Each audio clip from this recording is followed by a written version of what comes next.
Let's discuss on glucuronic acid pathway. Glucuronic acid pathway or uronic acid pathway. It is an important source for generation of UDP gluconate, which in itself is very important precursor for synthesis of various glycosaminoglycans, glycoprotein, etc. It is also involved in the detoxification reactions.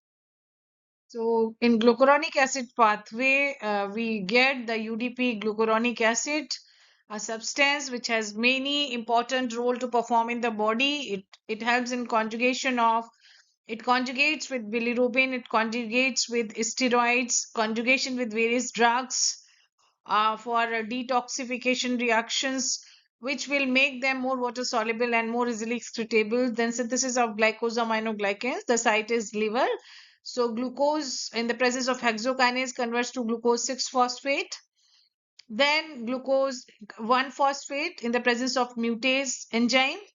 Then further formation of UDP glucose in the presence of enzyme UDP glucose pyrophosphorylase. 1 UTP is utilized here. Then further UDP glucose converts up into the UDP glucuronic acid in the presence of enzyme UDP glucose dehydrogenase.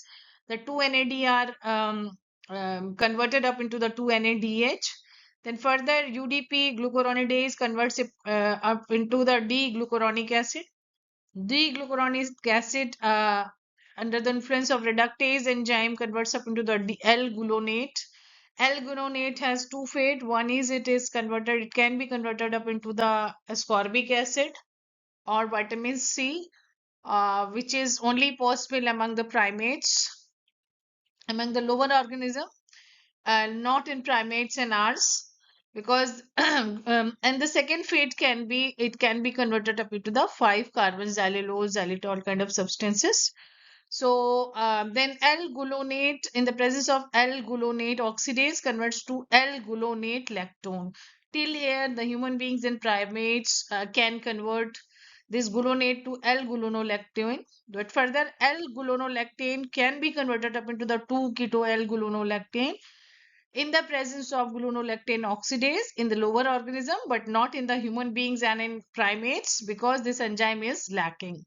Then further 2-keto L-gluconolactane can be converted up into the ascorbic acid. So we have lost the capacity of synthesizing the ascorbic acid in course of evolution because of the deficiency of this enzyme, which is still present among the lower organism.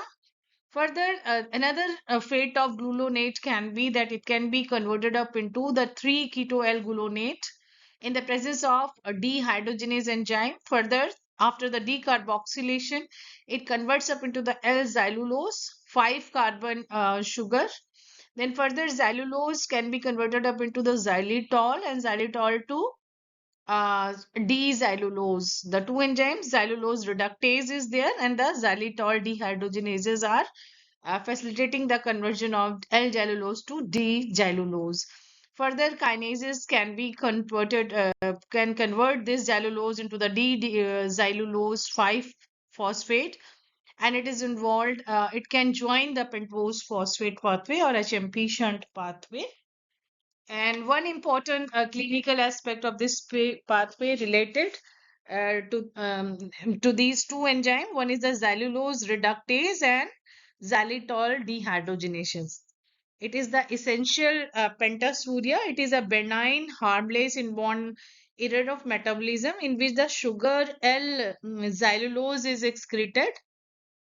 This L-xylulose is excreted in the urine in excess due to the defect in NADPH linked L-xylulose dehydrogenase enzyme. So this and either this enzyme or this any of the enzyme, if it is deficient, it will lead to the excretion of L-xylulose in the urine.